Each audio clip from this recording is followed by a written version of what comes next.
Sabri, who is the Minister of Finance for the Democratic Socialist Republic of Sri Lanka, who is currently in the midst of negotiations with the International Monetary Fund or the IMF in the US right now. So what we're going to do is we're going to give the Honorable Minister 15 minutes of the next bit of time to give us a breakdown, to give us an understanding of what he has been embroiled with in the last couple of days. And then after that, we will be opening the Zoom meeting out for questions to members of the media, free and mass, to direct whatever questions you can have in the space of that 15 minutes.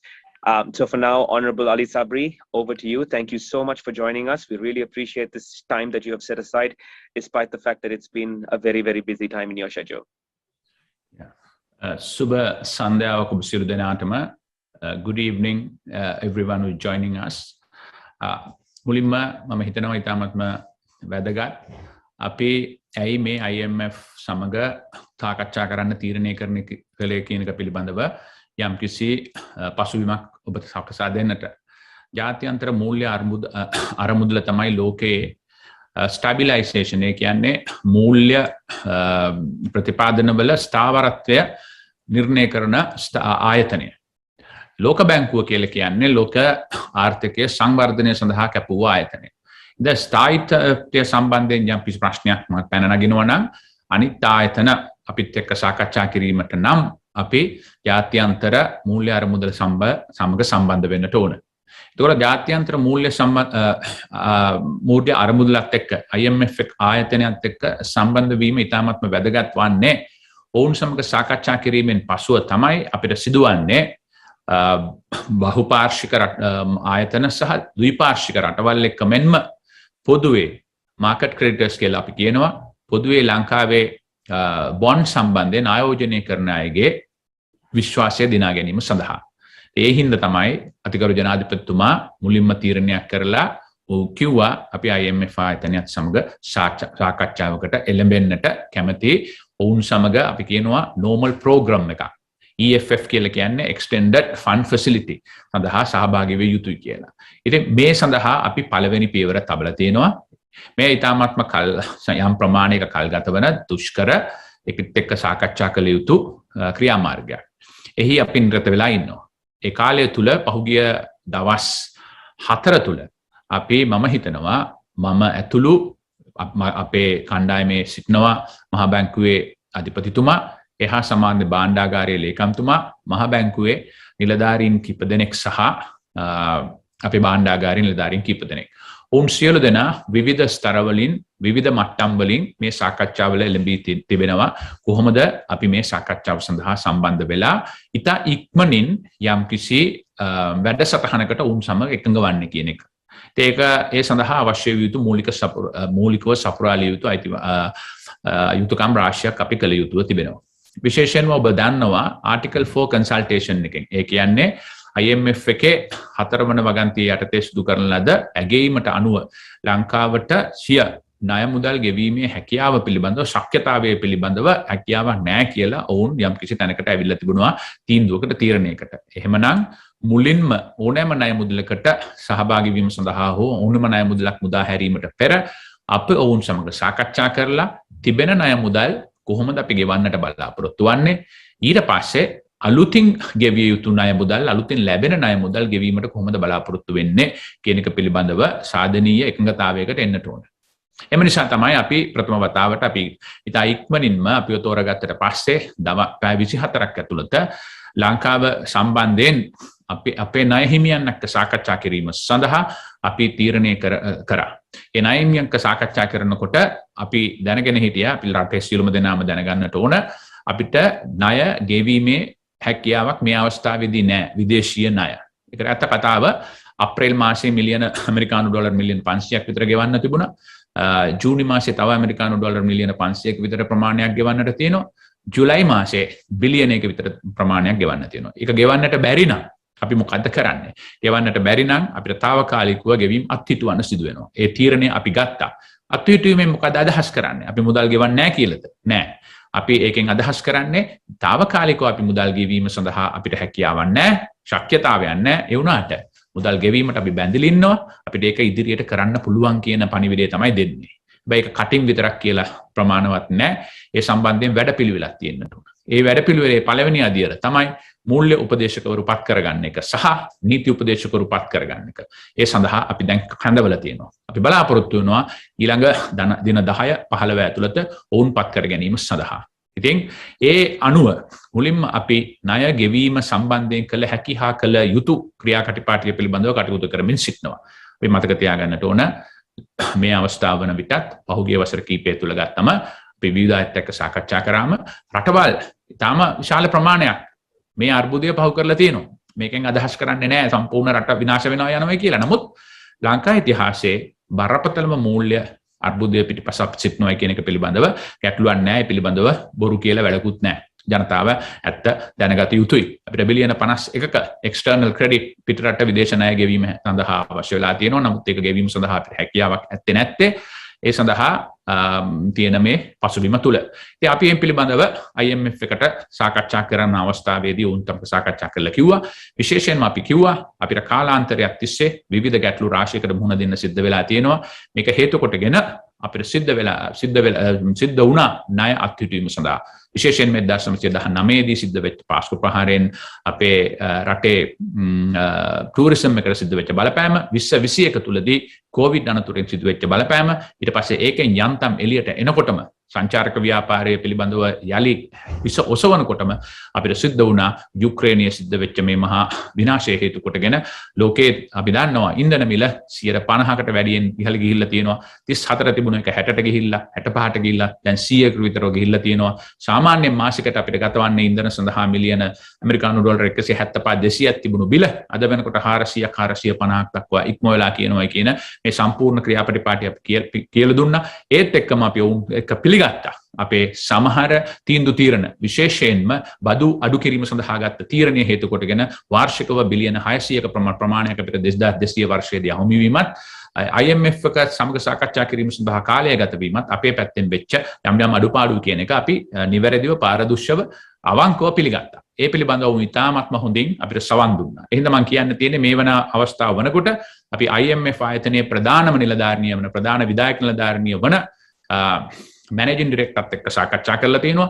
දෙවනි නිලධාරිනිය එක ගීතා ගෝපිනාත් මහත්මියත් එක්ක සාකච්ඡා කරලා තිනවා. ඔවුන්ගේ විවිධ ස්තරවලත් එක්ක සාකච්ඡා කරලා තිනවා. විවිධ මට්ටම් වලින් අපි මොනවද කරන්න බලාපොරොත්තු වන සංශෝධන කොහොමද අපි අපේ බදු මුදල් නැවත යථා තත්ත්වයට පත් කරලා මේ ගෙවීම් සිදු කිරීම සඳහා කටයුතු කරන්න කියන එක පිළිබඳව සහ අපි විශේෂ උනන්දුවක් දක්වලා මේ වෙනකොට අපේ ක්‍රෙඩිටර්ස්ලා ඒ කියන්නේ අපේ ණය හිමියන් එක්ක සාකච්ඡා කරලා කොහොමද උන්ට ණය ගෙවන්නට කටයුතු කරන්න කියන එක පිළිබඳවත් යම් එකඟතාවයකට එන්නට කටයුතු කරමින් ඉන්නවා. ඉතින් මේ සියලු දේවල් එක රැයකින් එක දවසකින් සතියකින් දෙකකින් කරෙන්නේ නැහැ. නමුත් මේ දක්වා ඔබ සියලු දෙනා දකින්නටි ඒ පිළිබඳව Twitter පණිවිඩ රාශියක් නිකුත් කරලා තිබුණා. උන්ගේ විවිධ අය විශේෂයෙන්ම කළමනාකරන අධ්‍යක්ෂවරිය හා පළවන උපකළමනාකරිය කාර්ය අධ්‍යක්ෂවරිය ඔවුන් දෙදෙනා තමයි IMF ආයතනයේ පළවන හා දෙවන නිලධාරීන්. සියලු දෙනාම ඉතාමත්ම හොඳින් අපිට අහුම්කම් දීලා අපිත් එක්ක සාකච්ඡා කරගෙන යනවා. විවිධ අපි කියනවා official level consultation කියලා. විවිධ නිලධාරී මට්ටමින් consultation අවම වශයෙන් මේ වනකොට 7-8ක් විතර කරනවා. අද දිනක් තිබිලා තියෙනවා. මමත් 5කට වැඩි ප්‍රමාණයකට සහභාගී වුණා. ඔය අතර අපි උන්ට අපෙන් කළ හැකි දේවල් ප්‍රකාශ කර තියෙනවා.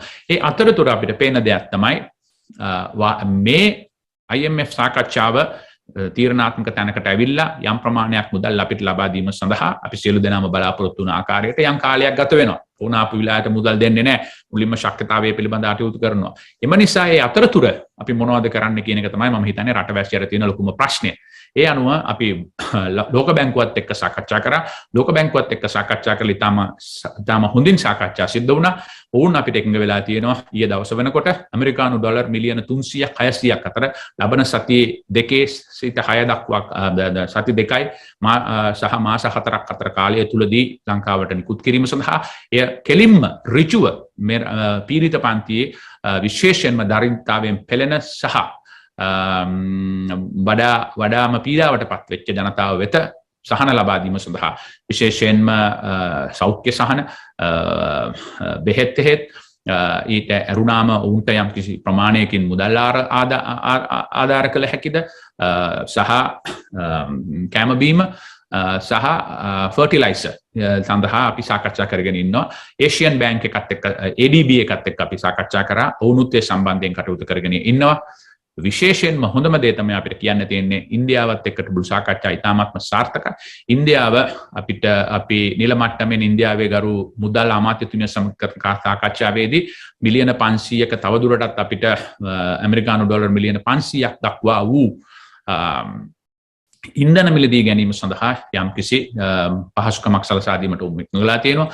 ඒ අරුණාම දැනට බිලියනයක් සඳහා අපිට අනිකුත් අත්‍යවශ්‍ය ආහාර ද්‍රව්‍ය ඇතුළු බාණ්ඩ ආනයනය කිරීම සඳහා ඉල්ලීමක් කරලා තියෙනවා. එය තවදුරටත් ඒක ඉවර වුණාම තවත් බිලියනයක් ලබා දීම සඳහා අපි කරන ඉල්ලීමත් වුණ ඉතාමත් හොඳින් සලකාගෙන යනවා. මම හිතනවා ඕන එක ලබා දෙනවා කියලා. ඔක්කොටම වැඩි අපිට වැදගත්ම දේ තමයි Asian Clearing Union කියන ACU කියලා කියනවා. කියන්නේ හැම මාස දෙකකට පස්සෙම ලංකාව කලාපයෙන් ගන්න LC වලට අදාළ මුදල් නැවත ගෙවීම සඳහා කාලය අවශ්‍යයි. එය දැනටමත් අපිට ගෙවන්න තියෙනවා ඇමරිකානු ඩොලර් 1.4 බිලියන් විතර. ඒ සඳහා ජනවාරි මාසයේ දක්වා කාලය ලබා දීම සඳහා ඉන්දියාව මාස දෙකෙන් දෙකට උදව් කරනවා කියලා අපිට යම්කිසි නිල මට්ටමින් පොරොන්දුවක් වෙලා තියෙනවා. ඒ අනුව ඉන්දියාව විසින් අපිට ලබා දෙන ආධාරවල විශාල ප්‍රමාණයක් අපිට තිබෙනවා. ක්‍රිටිකාලීන බ්‍රිජ් ෆයිනෑන්සිං හැටියට. ඒක ඉන්දියාවෙන් එක ලැබෙනවා, වර්ල්ඩ් බැංක් එකෙන් ලැබෙනවා, ADB එකෙන් ලැබෙනවා. අපිට IMF එකෙන් යම්කිසි ප්‍රෝග්‍රෑම් එකකට එකඟවීම සඳහා අපි ඉන්නේ තාම මූලික සාකච්ඡා මට්ටමින්. ඒක අපි අනිවාර්යයෙන්ම දැනගෙන හිටියා. නමුත් මේක අද ආරම්භ කරපු මේ ගිය සතියේ ආරම්භ කරපු එක ඉතා හොඳයි. නැත්තම් කවදා ආරම්භ කරනවද? එදා ඉඳලා ඉස්සරහට මේ ප්‍රශ්න වලට අපිට මුහුණ දෙන්න සිද්ධ වෙනවා. ඒක මේ දක්වා ඉතාමත්ම සාර්ථකව ඒ සාකච්ඡා කරගෙන යනවා. අපේ බලාපොරොත්තුව හැකි ඉක්මනින් ඔවුන් සමග යම්කිසි එකඟතාවයකට එන්න. ඔවුන් සමග එකඟතාවයකට ඒම සඳහා වැදගත්ම දේ තමයි ණය හිමියන් සමග එකඟතාවයකට එන්න. ණය හිමියෝ අපිට වර්ග තුන් ගොල්ලක් ඉන්නවා. අපි කියනවා මල්ටිලැටරල්ස් කියලා. ඒ කියන්නේ බහු වාර්ගික සංගම් ADB එක IMF එක ලෝක බැංකුව වගේ ඒවා ප්‍රතිව්‍යුහගත කරන්නට අපිට හැකියාවක් නැහැ. ඒ අරුණාම අපිට තියෙනවා ද්විපාර්ශ්වික බයිලැටරල්ස් කියලා කියනවා. ඉන්දියාවත් එක්ක පැරිස් ක්ලබ් එක්ක ජපානෙත් එක්ක චීනෙත් එක්ක උන්නක් අපි වෙනම සාකච්ඡා කරන්න ඕනේ ණය ප්‍රතිව්‍යුහගත කිරීම පිළිබඳව. ඒ අරුණාම අපිට තියෙනවා බොන්ඩ් හෝල්ඩර්ස්ලත් එක්ක අපිට කියනවා ISB කියලා. ඒ කියන්නේ sovereign bonds කියලා. ඒ කියන්නේ ලංකාවේ bonds වල ආයෝජනය කරපු ආයෝජකත් එක්ක සාකච්ඡා කරන්න. මේ සම්බන්ධයෙන් අපි කටයුතු කරගෙන යනවා. ඒ සාකච්ඡාවල තීරණාත්මක තීරණය අනුව තමයි අපිට හැකි ඉක්මනින් මේ සඳහා එකඟ වෙන්නට සිද්ධ වෙන්නේ. ඒ හින්දා මම හිතනවා මේ අවස්ථාවේදී තාමත්ම වැදගත් වන්නේ සියලු දෙනාම දන්නවා කෙටි කාලීනව කොහොමද අපි රටේ ජනතාවට අවශ්‍ය සහන ලබා දෙන්නේ. ඔවුන්ට අවශ්‍ය ඉන්ධන ටික ඔවුන්ට අවශ්‍ය ගෑස් ටික ඔවුන්ට අවශ්‍ය ඉලෙක්ට්‍රිසිටි ටික ලබා ගැනීම සඳහා කටයුතු කරන්නේ කොහොමද? මධ්‍ය කාලීනව කොහොමද අපි බ්‍රිජ් ෆයිනෑන්ස් එකක් ලබා ගන්නෙ? දීර්ඝ කාලීනව අපි කොහොමද අවුරුද්දක් විතර යනකොට නැවත වතාවක් රට සංවර්ධනයේ පැත්තට යොමු කරන්න කියන පුළුල් කොටස ඇතුළත තමයි අපි සාකච්ඡා කරන්නේ. ඒ අතරතුරදී මට හැකියාව ලැබුණා UNDP ආයතනයත් එක්ක එක්සත් ජාතීන්ගේ සංවිධානයේ සංවර්ධන අරමුණුත් එක්ක සාකච්ඡා කරන්න උණුත් එකඟ වෙලා තියෙනවා අපිට උදව් කිරීම සඳහා. ඇමරිකාවේ විදේශ අමාත්‍යාංශය සහ ඇමරිකාවේ ආර්ථික අමාත්‍යාංශය යන ආයතනවත් නිලධාරීනුත් මුණ ගැසුණා. මේ දක්වා ඒ සියලු සාකච්ඡා බොහෝ දුරට හොඳින් අපි බලාපොරොත්තු වුණු ආකාරයට සිදු වෙගෙන යනවා. නමුත් IMF ආයතනයෙන් යම්කිසි එකඟතාවයක් ඇති කර ගැනීම සඳහා යම් ප්‍රමාණයක කාලයක් ගත වෙනවා. ඒක ඕනෑම ප්‍රෝග්‍රෑම් එකක් සම්බන්ධයෙන් එහෙම තමයි ඒක අපි දැනගෙන හිටියා. ඒ සඳහා තමයි අපි ඉක්මන් කරලා මේ වැඩේ කරන්නට උත්සාහ කරන්නේ. මේක තමයි අද තියෙන තත්ත්වය. හරි බොහොම ස්තුතියි අමතුමනි. මම හිතන්නේ මාධ්‍යවේදීන් කීප දෙනෙක් ප්‍රශ්න අහන්න බලාපොරොත්තු වෙන්න ඉන්න ඔබතුමාගේ මම මුලින්ම කැමති අසංකතපත්‍ර අවස්ථාව ලබා දෙන්න මුලින්ම මේ ඔබතුමාගේ ප්‍රශ්න අහන්න. සබ්බේ අමතුමනි දැන් ඔබතුමා පැහැදිලිව සඳහන් කරා මේ රජයේ වැරදි ප්‍රතිපත්ති වැරදි තීන්දුව නිසා තමයි මේ අර්බුදය නිර්මාණය වුණේ කියලා. මේකට ජනාධිපතිතුමා ඇතුළු සියලුම කැබිනට් මණ්ඩලය වගේ කිය යුතුයි. ඔබ ඒක සඳහන් කරා IMF එකටත් නිහතමානීව ඒ සම්බන්ධයෙන් පිළිගත්තා ප්‍රකාශ කරා කියලා.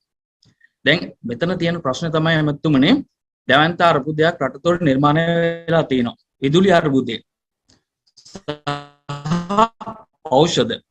දැන් මේක ශනිකව ලබා ගත යුතුයි. නමුත් ඔබ සඳහන් කරන ආකාරයට මේක ඉතා ඉක්මනින් නොලැබෙන පාටක් තමයි අපිට පෙන්눔 කරන්නේ. නමුත් IMF එකගේ මේ ආධාර දෙනවා නම් ස්ථාවර රජයක් නැතුව අපිට වුන් ආධාර දෙයිද? ඒ වගේම අපිට ඇසුණ ආරංචි මාර්ග වලින් සඳහන් වුණා IMF එකෙන් ඔබතුමාලා ආධාර ඉල්ලනකොට ඕන් අපකරයක් තියන්න කියනවා. ඒ අපකරයට ඉන්දියන් රජය ඉදිරිපත් වෙන්නේ කුමන පදනමකින්ද? නිකන්ද? හරි. ඒක සම්පූර්ණයෙන්ම ඔබ කියන කතාපත්ත බොරුවක්. ඒක අසත්‍යයක්. පැහැදිලිද එමෙතුමනේ? ඔව් මට පැහැදිලි. ඔබ අවසාන වශයෙන් කියපු කතාව සම්පූර්ණ අසත්‍යයක්. ඔව් දැන් අපට ඉන්දියන් රජය ඉදිරිපත් වෙනවා දැන් අපකරයක් තියන්න. නෑ මට ඇහුණා ඔබේ කතාව ඒක සම්පූර්ණ අසත්‍යයක් හා ප්‍රබන්ධයක්. මට හරිම පිළිකුලක් තියෙන්නේ මේ රටේ ඔබ ඇවිල්ලා බලන්නට ඕන පිට රැටියන්ට තියෙන අවශ්‍යතාවය.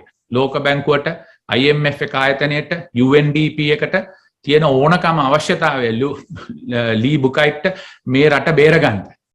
හැබැයි මේ වෙලාවේ අපේ රටේ කරන්නේ මේ කකුලෙන් අදින එක. දේශපාලනය කරන එක. මේකට අපිව අප්‍රසාදයට ලක් කරන එක. ඒකද මේ වෙලාවේ විය යුත්තේ. මේ වෙලාවේ අපි සියලු දෙනාම එකතු වෙලා මේ රටේ වැටලා තියෙන අර්බුදයෙන් ගොඩ ගැනීම සඳහා කටයුතු කළ යුතුයි කියන එක තමයි මම විශ්වාස කරන්නේ. මේක එක්කෙනෙකුට විතරක් ඇඟිල්ල දික් කරන්නට එපා. 2015 සිට 19 කාලය තුලදී ISB එකෙන් බිලියන 15ක් අරන් තියෙනවා. 2015 දී තිබුණු රිසර්ව්ස් බිලියන 7 වෙනකන් අඩු වෙලා තියෙනවා. මේක අවුරුදු 70ක අපි තිරසාර නැතුව ඒ වෙලාවට ජනප්‍රිය මාතෘකා පිටිපස්සේ ගිහිල්ලා මිනිස්සුන්ට කිසිම අවබෝධයකින් තුරුව දේශපාලන අරමුණින් ලබා ගත්ත සුබසාධන ප්‍රතිඵලවල අවසාන ඵලය තමයි මේ ඇවිල්ලා තියෙන්නේ. පහුගිය ආණ්ඩුවේ තුලත් මම කියපු ආකාරයට අපේ ආණ්ඩුවේ යම් යම් තීන්දුව తీරන මීට ඉස්සෙල්ලා ගන්න තිබුණා. ඒක කතා දෙකක් නෑ. ඒකෙන් අදහස් කරන්නේ නෑ ඒක විතරයි මේකට බලපෑව කියන එක. සත්‍ය කතාව තමයි අවුරුදු 70ක් තුලම අපි ක්‍රෙඩිට් කාඩ් එකක් යූස් කරලා අපිට ජීවත් වෙන්නට වඩා වැඩි ප්‍රමාණයකින් අපි ජීවත් වෙලා තියෙනවා. මේ අන්තිම අවස්ථාවේදී අර මුදල් ගෙවන්න සිද්ධ වෙලා තියෙනවා. මේකට අපේ ඩොලරය අවපාතනය වීම මේ කොවිඩ් ප්‍රශ්නයෙන් ලංකාවට සිද්ධ වෙච්ච පාඩුව සහ යුක්‍රේනයේ සිද්ධ වෙච්ච දේවල් බලපෑම් වලට ලක් වෙලා අවසාන වශයෙන් අපි මේ තැනට ඇවිල්ලා තියෙනවා. ඔබ බලන්නට ඕන 2018 වර්ෂයේදී අපට ෆොරින් කරන්සි බිලියන 4.4ක් ලැබුණා ටූරිසම් වලින්. ඒක ගිය අවුරුද්දේ මිලියන 200ට බැස්සා. ඒකට අවුරුදු 2-3ට බිලියන 10ක විතර අඩුපාඩුවක් අපිට සිද්ධ වෙන්නට ඇති. අපි සාමාන්‍යයෙන් ගෙව්වේ ඩොලර් 37 සිට 50 දක්වා වූ ප්‍රමාණයක් තමයි ෆුවල් සඳහා. අද අපි ගෙවනවා 100ක්. ඒක කියන්නේ ඩබල් වෙලා තියෙනවා අපේ මේක. ඒ හින්දා මේක දේශපාලනය කරන වෙලාවක් නෙවෙයි. මම මේ ඇවිල්ලා තියෙන්නේ දේශපාලනය කරන්න නෙවෙයි. මට වටින්නේ මගේ චරිතයවත් එහෙම නැත්නම් මේ අවස්ථාවේදී අපේ දේශපාලන පක්ෂයවත් නෙවෙයි. මේ රට ආරක්ෂා කරගන්න ඕනේ. අපේ බැංකින් සිස්ටම් එක ආරක්ෂා කරගන්න ඕනේ. අපේ ක්ලියරන්ස් සිස්ටම් එක ආරක්ෂා කරගන්න ඕනේ. මේ දේශපාලනය කරන වෙලාවක් නෙවෙයි. කරුණාකරලා ඉතා ගෞරවයෙන් ඉල්ලා සිටින මේ බොරු කියන්නට එපා. කොහෙද ඉල්ලලා තියෙන්නේ IMF එකෙන් ගැරන්ටියක් දෙන්න කියලා ඉන්දියාවට? එහෙම ඉල්ලනවද? එහෙම කවුරුවක්වත් ඉල්ලලා නැහැ. මේ අසීරු අවස්ථාවේ ඉන්දියාවේ අපිට උදව් කිරීම සඳහා පැමිණලා තියෙනවා. ඔවුන් අප්‍රසාදයට බොරුවට ලක් කරන්නට එපා. ඒ හින්දා මම හිතනවා මේ එකිනෙකාට ඇඟිල්ල දික් කරගෙන ඔබයි වැඩියෙන් වග කියන්න ඕන, මමයි වැඩියෙන් වග කියන්න ඕන කියන අවස්ථාවක් නෙවෙයි. මේ අපි සියලු දෙනාම එකතු වෙලා මේ රටක ආරක්ෂා කරන්නට ඕන. අපි ඊ타ත්ම අසීරු අවස්ථාවක ඉන්නේ. අපි මුහුද මැද අපේ නැව කුණාටුවකට අහු වෙලා. ඔබ ඒ නැවේ කැප්ටන් එක්ක තරහයි නම් නැව ගිලා බස්සන්න උත්සාහ කරන්න එපා. අපිත් ගිලෙනවා. හිමීට මේ නැව ගොඩබිමට අරගෙන යන්නට ඕන. ඊට පස්සේ කැප්ටන් එක්ක තියෙන දේවල් විසඳ ගන්නට ඕන. මම මේ අවස්ථාවේදී කල්පනා කරන්නේ ඒ විදියට. මේක තාමත් අසීරුයි අපිට. අපි දන්නවා. නමුත් එක දවසක් අපි ප්‍රමාද කරනවා කියලා කියන්නේ රට තව දුරටත් ප්‍රපාතයට යන එක. ඒ හින්දා මේ ප්‍රබන්ධ කියන්න එපා. බොරු දේවල් ගොතන්න එපා. කවුරුවක්වත් අපෙන් කිසිම ගැරන්ටි එකක් ඉල්ලලා නැහැ. නමුත් IMF එක හරහා වැඩ කිරීම සඳහා යම් වැඩපිළිවෙලක් තියෙනවා. ඔබ හරි. මේ debt sustainability DSI කියලා තියෙනවා. DSA debt sustainability analysis. ඒ කියන්නේ අපි මේ ගන්න මුදල් නැවත ගෙවන්නේ කොහොමද කියන එක පිළිබඳව සාමාන්‍ය බැංකුවක් කරන ආකාරයට රීස්ට්‍රක්චරින් එකක්. සිංහලෙන් කියනවා ණය ප්‍රතිව්‍යුහගත කිරීමක් සඳහා කටයුතු කරමින් ඉන්නවා. ඉතින් අපි ඒක සම්බන්ධයෙන් දැඩිව මැදිහත් වෙලා ලෝකයේ තියෙන හොඳම උපදේශකවරුත් එක්ක සම්බන්ධ වෙලා කටයුතු කරගෙන ඉන්නවා. අපිට ඊටාම් මම කියන්නට ඕන මම යන තැන්වල World Bank එකට ගියත් IMF එකට ගියත් මිනිස්සු කියන්නේ ශාන්ත දේවරාජන් මහාචාර්යතුමා ඔබතුමාගේ රටේ මගේ ගුරුතුමා එතුමා පූර්ණ කාලීනව වැඩ කරනවා කියලා මිනිස්සු කියනවා. එතකොට මේ වෙලාවේදී ආනන්ද කුමාරස්වාමි මහත්මයා මේ ඉන්ද්‍රජිත් කුමාරස්වාමි මහත්මයා එහා සමානවම ශාමිනී කුරේ මහත්මිය උන්ට විශාල ගෞරවයක් මේ ප්‍රජාව තුළ තියෙනවා. උන් සියලු දෙනාම අපිත් එක්ක පූර්ණ කාලීනව වැඩ කරනවා. ඔවුන් මේ අවස්ථාවේදී ජාති ආගම් කුල මෙල ભેද බලන්නේ නැහැ. ඔවුන් උත්සාහ කරන්නේ මේ රට මේ වැටී තියෙන ප්‍රපාතයෙන් ගොඩනගන්න රටක් අවශ්‍යයි සටන් කරන්නත් දේශපාලනය කරන්නත් ආය අහන්නත්. නැත්තම් වෙන්නේ ලැබෙනේට වෙච්ච දෙයක්. ඒ හින්දා මම ඉතා ගෞරවයෙන් කියනවා වැරදි තොරතුරු දෙන්නට එපා. රට අපකීර්තියට පත් කරන්න එපා. මාව අපකීර්තියට පත් කරාට කමක් නැහැ. මගේ රජයේ නායකයෝ අපකීර්තියට පත් කරාට කමක් නැහැ. පොදුවේ රජයේ හැටියට ගොතන ලද බොරු කියන්න එපා. හරි මත්තුමනි බොහොම ස්තුතියි. මම ඊළඟ අවස්ථාව ලබා දෙනවා අතුල ඇතුළත් මුදලි මහත්මයාට. අතුල ඇමතුමනි මම අතුල ඇතුළත් මුදලි ලංකා e-news වෙබ් අඩවියෙන් දැනට එක විකල්ප යෝජනා තියෙනවා. IMF එකට යනවා. IMF එකෙන් අපිට ණය මුදලක් හෝ යම් කිසි සානාධාර ලැබෙයි කියලා අපේ බලාපොරොත්තුවක් තිබෙනවා. අපි ඒක අනාගතයේ ලැබෙන දෙයක්. කෙටි කාලීනව දැන් මේ රට තුල ඇති වෙලා තියෙන ව්‍යසනය මිනිසුන්ට බෙහෙත් නැහැ, මිනිසුන්ට තෙල් ටික නැහැ, පෙට්‍රල් ඩීසල් නැහැ, විදුලි බලය නැහැ. මේ සඳහා ගත හැකි ක්‍රියාමාර්ග ගැන ඔබතුමාලා ක්ෂණික ක්‍රියාමාර්ග ගැන ඇති ක්‍රියාමාර්ග මොනවාද? බොහොම ස්තුතියි. ඉතාමත්ම වැදගත් ප්‍රශ්නයක්. ඔබතුමා එක නිවැරදි ලෙස හඳුනගෙන තියෙනවා. IMF එකත් එක්ක සාකච්ඡා කරලා ප්‍රෝග්‍රෑම් එකට ඇතුළත් වීම සඳහා යම් කිසි කාලයක් මවත වෙනවා. කෙටි කාලීනව ඔබ අහපු ප්‍රශ්නයට ඉතාමත්ම වැදගත් උත්තරය තමයි ඉන්දියාවත් එක්ක අපි තියෙන මිලියන 500ක් දක්වා වූ ෆුවල් සඳහා තියෙන ක්‍රෙඩිට් ලයින් එක තව මිලියන 500ක් දක්වා වැඩි කිරීමට කටයුතු කරගෙන යනවා. ඉන්දියාවත් එක්ක ආනයනය කරන ක්‍රෙඩිට් ලයින් එක දැන් බිලියනයක් අපිට තියෙනවා. ඒකෙන් මිලියන 200ක් විතර තමයි යූස් කරලා තියෙන්නේ. ඒක තව බිලියනයකින් වැඩි කිරීම සඳහා උත්සාහ කරනවා. ACU payment අපිට අපි දන්නවා Asian Clearing Union කියන එක. ඒ කියන්නේ ලංකාව අනිත් රටවල් වලට බැංකු වලින් ගෙවිය යුතු මුදල අපි එකතු කරලා ගෙවන්න ඕන මාස දෙකකට සැරයක්. ඒක ගෙවීම සඳහා අපි කාලය ඉල්ලලා තියෙනවා. එතකොට මේ මුදල් ටික අපිට අවශ්‍ය දේවල් ආයෝජනය කිරීම සඳහා ආනයනය කිරීම සඳහා උපයෝගී කරගන්න පුළුවන්.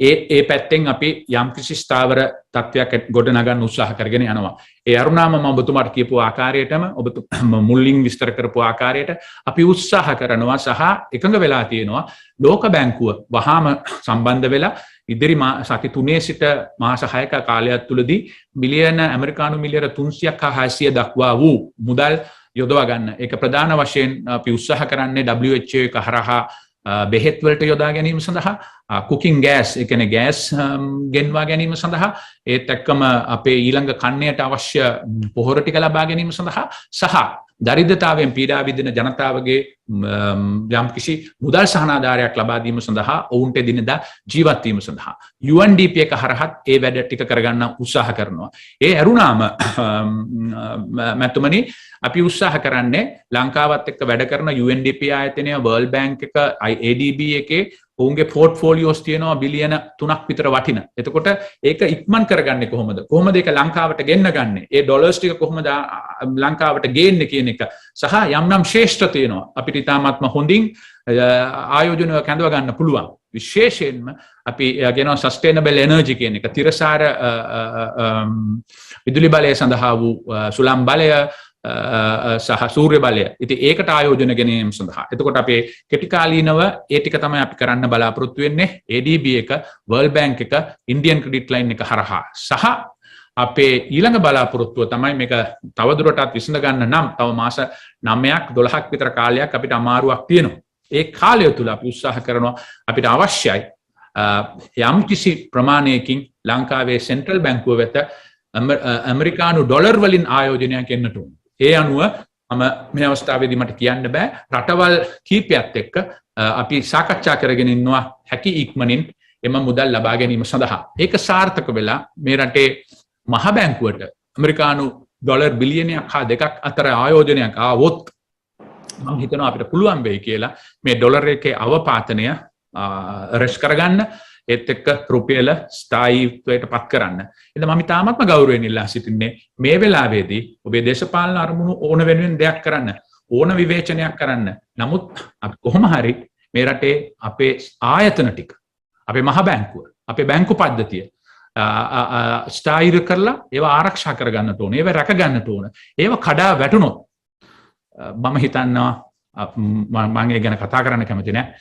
ඉතාමත්ම භයානක මම අද ලංකා කොළඹ මෙහෙ ඉන්නකොට මට හම්බ වුණා ලෙබනනේ කටයුතු කරන ලෝක බැංකුවේ ගිහිලා නිලධාරණියක්. එතුමිය කිව්වා මේ ඊළඟ ස්ථාවරයට ගිහිල්ලා බැංකු පද්ධතිය කඩා වැටුනම මේ රටේ සිද්ධ වෙච්ච දේවල් ඒගොල්ලගේ තාත්තා ඇයගේ පියාට ඇමරිකානු ඩොලර් මිලියන 300ක් තිබුණයි වටින ඇමරිකානු ඩොලර් ලක්ෂ 3ක් වටින මුදල් තිබුණයි කියලා බැංකුවේ හොඳට ජීවත් වෙනයි කියලා කිව්වා විශ්‍රාම සුවයෙන්. එක දවසින් දෙකෙන් තුනෙන් එක කඩා වැටුණයි කියලා කිව්වා ඇමරිකානු ඩොලර් 50000ක් වටිනාකමට අඩු වුණයි කියලා කිව්වා. ඒ කියන්නේ වටිනාකම 6න් 1 ගුණයකට වැටුණයි කියලා කිව්වා. ඒ හින්දා ඉතාමත්ම වැදගත් මම කියන්නේ අපි කරන ඕන දෙයක් කරන්න අපේ ආයතන ටික ආරක්ෂා කරගන්න. මං ඇවිල්ලා තියෙන්නේ ඒ හින්දා අපි ඔබෙන් ඉල්ලා සිටින්නේ හැම දෙයකින්ම පුළුවන් දුරට අපිට අවශ්‍ය මේ විදේශ මුදල් ටික ලංකාවට ගෙන්වා ගැනීම සඳහා උදව් කරන්න. ඒ උදව් කරන්නේ පුද්ගලයෙකුටවත් පක්ෂයකටවත් නෙවෙයි. ඒ උදව් කරන්නේ ඔබේ රට බේරා ගැනීම සඳහා සහ ඔබේ රටේ ආයතන institutions ටික ආරක්ෂා කර ගැනීම සඳහා. Thank you so much, Honorable Ali Sabri. Just one more question, sir. You mentioned all the lines of credit that are coming through and the plan for the short and the medium term. How do you differentiate this against the rapid financing instrument that you made mention of? Are we getting a specific financial instrument from the IMF, or is the debt restructuring that what India is doing on our behalf, is that what you're going to consider the rapid financing instrument? How do you differentiate between the two? What is the answer there? Yeah, that's a very important and good question. We have 3 strategies immediately to get emergency funding. Second is to get some bridge financing. Thirdly, go back to the growth trajectory. That's the plan. So emergency funding, as I told earlier, there are few-fold. India is one of them. So we are also talking to China and Japan. We are also talking to World Bank and ADB. And RFI is a special instrument that is from IMF. We have not come here to ask for an RFI specifically. We came here to get into a program called EFF. But in the meantime, we also mentioned the RFI. But as you know, probably you are well informed, you know, any release of funds from IMF is preconditioned to the fact that debt need to be sustainable. So in order to do that, we need to talk to the creditors, convince them they are serious in repaying and getting into some sort of an agreement. So we are working over time. Talk to the creditors, try to get into a debt agreement. In the meantime, staff level consultations in terms of fiscal reforms, in terms of institutional reforms, in terms of tax reforms. So when all these things go somewhere down the line, we should get some sort of support. But as of now, immediately, you know, no, IMF will not release an RFI overnight. It takes time, and it all depends on the progress.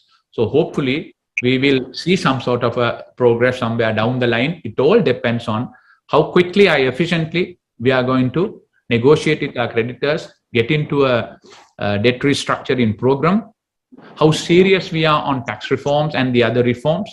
Because right now, we get just 8.6% of our GDP as revenue in order to run a country. no country can be run with 8.6% of revenue. So you need to go there to 13 to 14%. Otherwise, the inevitable fall is there. So it's important, as we have taken over, both myself, the governor, and the state, being very honest with anyone whom we are talking to, whether it's the public, whether it's the IMF, whether it's the bilateral partners. So honesty is the best policy, and truth and absolute truth. So RFI may not come immediately, but RFI we were not totally anyway dependent on the IMF, but we have been talking to World Bank. Response has been very good. ADB response has been good. India had been extremely forthcoming. I'm sure China and Japan also will help us, and we have other few options, which everything I can't divulge. We understand as much as you that right now what is important is to look after our people and restore their supply lines, and they don't deserve the kind of hardship they undergo. We all understand. It's heartbreaking for us to say that, and we have come here to find a solution to that. And again, I must apologize that we have to put them through these hardships. It's not only our problem. This has been an accumulation of the problems of the policies what successive governments in this country have done. Thank you, Honorable Minister. Lahiru, ඔබට අවස්ථාව. ඉතින් කෙටියෙන් යොමු කරන්න ලහිරු ඔබේ ප්‍රශ්නය මේ කාල වේලාව යන නිසා. Yeah.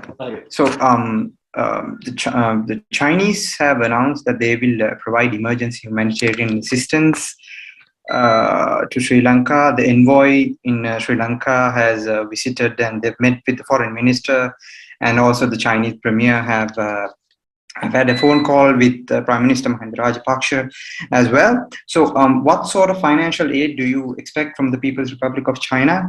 And have there been any progress on negotiating the debt restructuring with the Chinese government, with the Chinese? Yeah. I think you have almost 3 questions on that.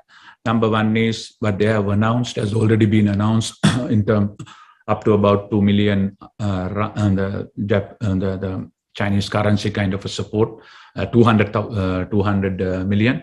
So that will come immediately and rapidly. And number 2 is we are also negotiating with them some sort of a cash infusion and a further facility that is in serious stages. Hopefully that will work out. Thirdly, no, we haven't in detail started talking to them as far as the debt restructuring is concerned. One good thing is yesterday they agreed with Zambia along with all the others for them also to consider as a group and discuss. So what is important as far as debt restructuring is concerned, a lot of people are asking is there has to be transparency, uniformity, and no preferential treatment. So we need to talk to all of them, and I'm sure they will understand. Particularly, we should not be too pessimistic and give hopelessness to the public, because if that is the case, India is not going to put so much of money. India is investing $1 billion on emergency, the food and other medical items, and another 2 to 2.5 billion worth of deferment of SDU payment. So that means more than our people, they must be confident that Sri Lanka will pull through. And I'm also confident. Of course, it's going to get worse before it gets better. But if you work hard, if you be realistic, if you learn lessons from what India went through in early 90s, and South Korea went through, and what Thailand went through, Malaysia went through, I'm very confident. Even though it's going to be a painful few years, we can come back. And come back strongly by getting proper structural reforms which is required for us to become a strong nation, which need not to go back to IMF ever. So it is a moment for us to seize. I hope that Sri Lankans, irrespective of party politics, irrespective of our difference, irrespective of our hate against each other amongst politicians, will seize this opportunity and meet the reality test. Thanks, Honorable Minister. Next opportunity, Prasad Donangodage. Prasad, you can ask the question.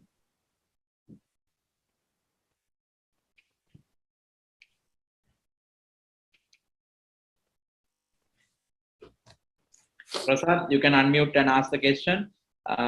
If you are getting late, අපිට පුළුවන් යන්න ශාම් ඔබට පුළුවන් ඔබගේ ප්‍රශ්නය යොමු කරන්න. ගරු ඇමතුමනි ඔබතුමා ප්‍රකාශ කරා බ්‍රිජිං ෆයිනෑන්ස් කියන කාරණය අපිට ප්‍රකාශ කරන්න පුළුවන්ද ඔබතුමාට කියන්න පුළුවන්ද කොච්චර මුදල් ප්‍රමාණයක් අවශ්‍ය වෙනවද අර IMF එකෙන් යම්කිසි මුදල් ප්‍රමාණයක් ලැබෙනකන් කාලයක් ගත වෙනවා.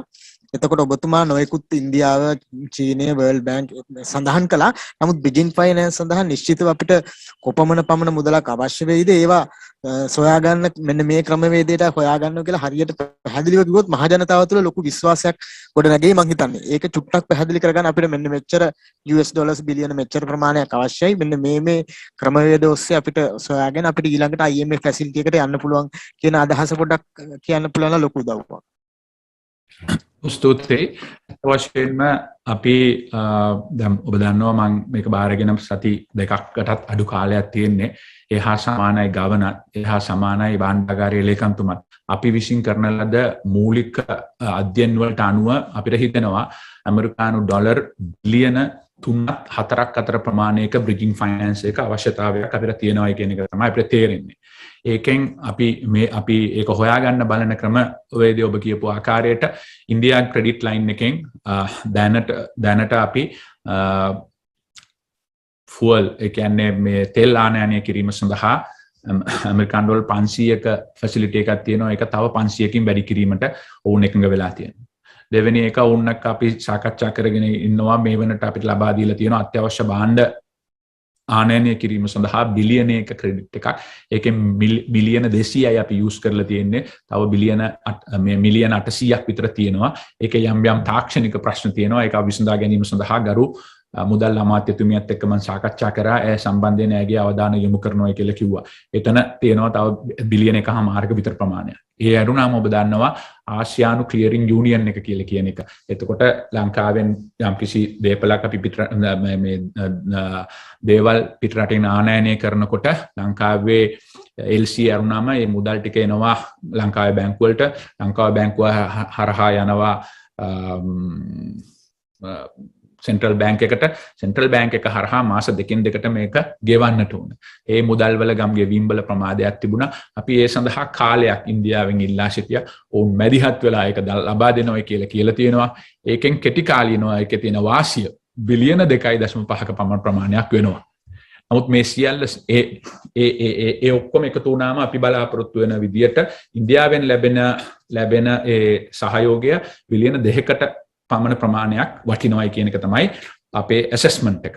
දෙවෙනි එක ඔබ කියපු ආකාරයට දැන් අද මට ලැබිච්ච ආකාරයට ඉමීඩියට්ලි අපිට රිලීස් කරලා තියෙනවා වර්ල්ඩ් බැංක් එකෙන් 21.7 මිලියන්. ඒ කියන්නේ ඇමරිකානු ඩොලර් 21 ADB එකෙන් 21.7ක ප්‍රමාණයක් රිලීස් කරලා තියෙනවා බෙහෙත් සඳහා. ඉතින් අපි බලාපොරොත්තු වෙනවා වර්ල්ඩ් බැංක් එකෙන් වර්ල්ඩ් බැංක් එකෙන් විතරක් ලෝක බැංකුවෙන් විතරක් අපිට ඊළඟ සතියේ සිට මාස 4ක කාලයක් තුලදී මිලියන 300-600 අතර මම බලාපොරොත්තු වෙන්නේ මිලියන 500ක් විතර එතනින් ලැබෙයි කියලා.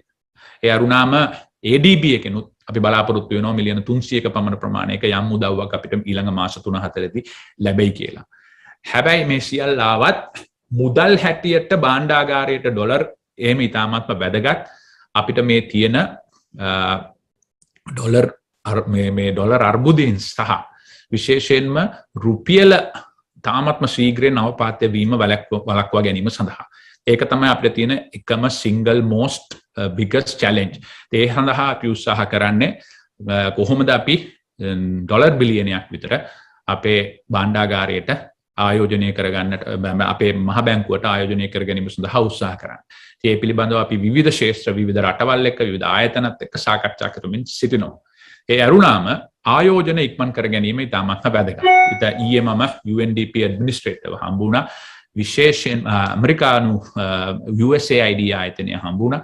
ඒ උන් අතර තියෙන වැදගත්ම දේ තමයි පරිසරය හානි නොකරන ආකාරයට පුනර්ජනනීය විදුලිය නිපදවන සඳහා විශාල ඉල්ලුමක් විශාල ඕනකමක් තියෙනවා. මම ඊයේ කාංචන විජේසේකර මහත්මයාට කතා කරලා කිව්වා ටාස්ක් ෆෝස් එකක් දාලා ඒ සඳහා ආයෝජන ඉතා ඉක්මනට ලබා ගන්නයි කියලා. ඒ ආයෝජන සමහර වෙලාවට ග්‍රාන්ට් වල හැටියට එනවා. එතකොට ලංකාවට විදේශ මුදල් ගලා එීමේ හැකියාවක් තියෙනවා.